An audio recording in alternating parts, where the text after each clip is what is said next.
Hello students, आज हम बात करने वाले हैं रेडियस रेशियो रूल की। रेडियस रेशियो रूल जैसा आपको नाम से ही क्लियर हो रहा है कि इसमें अपन रेडियस पे फोकस करेंगे और रेडियस होगी आपकी आयोनिक क्रिस्टल की। आयनिक क्रिस्टल या आयनिक यौगिकों के लिए अपन कुछ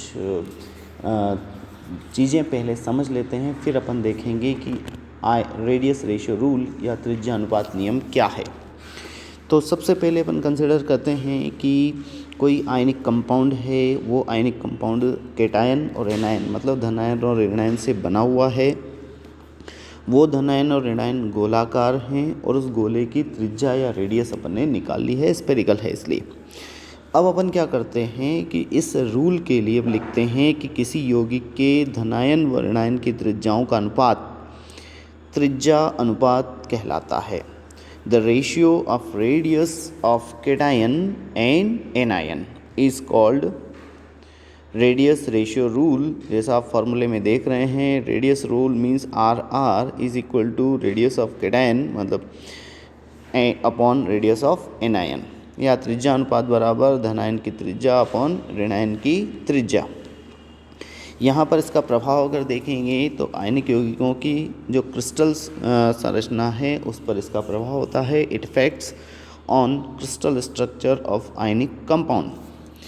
बात करते हैं अपन कोऑर्डिनेशन नंबर की, तो कोऑर्डिनेशन नंबर या उपसंयोजक संख्या या समन्वय संख्या। समन्वय संख्या मतलब कि जैसे कोई एक आयन है, यहाँ आप देख रहे हैं Na आयन, तो Na आयन सराउंडेड है 1 2 3 4 5 एंड 6 से, तो ये 6 से घिरा हुआ है, इसलिए इसका कोऑर्डिनेशन नंबर कितना होगा 6। इसी तरह से यहाँ CsCl है, तो यहाँ Cs है, Cs अपोजिट चार्ज, Cl कितने घिरे हुए हैं 1 2 3 4 5 6 7 और 8 से अगर ये घिरा हुआ है तो इसे अपन बोलेंगे कोऑर्डिनेशन नंबर 8। ओके, तो यहाँ हम जो बात कर रहे हैं वो कोऑर्डिनेशन नंबर की थी। अब अपन बात करेंगे कोऑर्डिनेशन नंबर किस तरह से क्रिस्टल स्ट्रक्चर को इफ़ेक्ट करता है। तो coordination number is determined by radius ratio and radius ratio determined the structure of crystal. कि कोऑर्डिनेशन नंबर के आधार पे ही रेडियस के रेशियो का निर्धारण होता है, और रेडियस रेशियो जो है वो क्या करता है, आयन की संरचना को निर्धारित करता है। यहाँ अपन एक टेबल देखेंगे जिसमें कुछ फैक्टर्स दिए हुए हैं, वो अपन देखने वाले हैं। तो यहाँ इफेक्ट करता है radius ratio rule in crystal structure and coordination number is called radius ratio effect. तो यहाँ एक टेबल है जिसमें अपने पास दिया हुआ है radius ratio, then coordination number, then structure of crystal and example.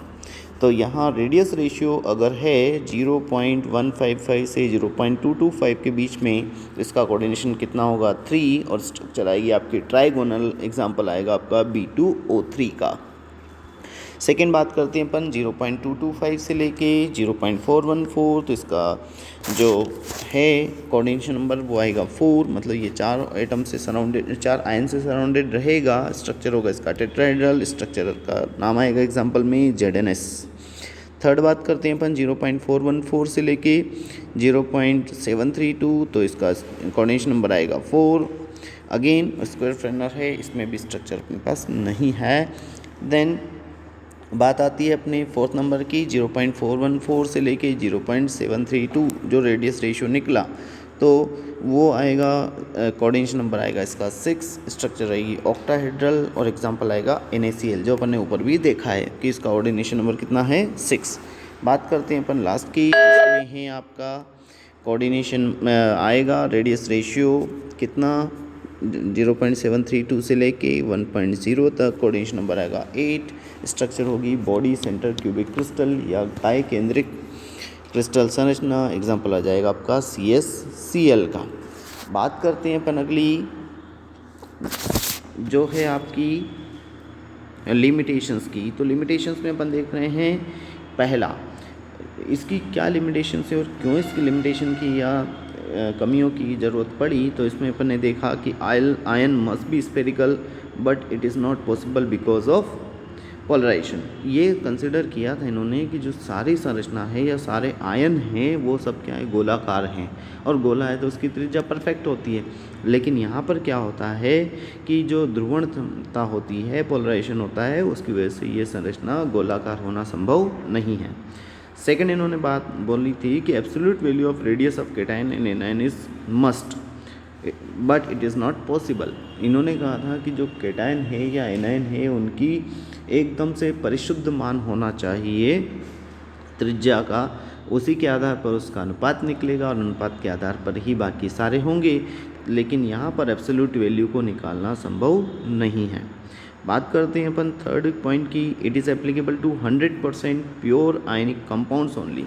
किसके लिए निकाल रहे हैं, ये प्योर आयनिक कंपाउंड के लिए, लेकिन अपन जानते हैं कि आयनिक यौगिकों में भी कुछ सहसंयोजक गुण होते हैं, but ionic compound have some और मोर कोवेलेंट नेचर और कैरेक्टर, तो उस वजह से इसको भी 100% होना संभव नहीं है। फोर्थ बात की इन्होंने, ionic crystal do not behave like hard inelastic sphere. इन्होंने कहा था कि जो क्रिस्टल स्ट्रक्चर है आयनों की वो गोलाकार होनी चाहिए, ठोस होना चाहिए और तनन क्षमता उसमें नहीं होनी चाहिए, लेकिन ऐसा संभव नहीं है।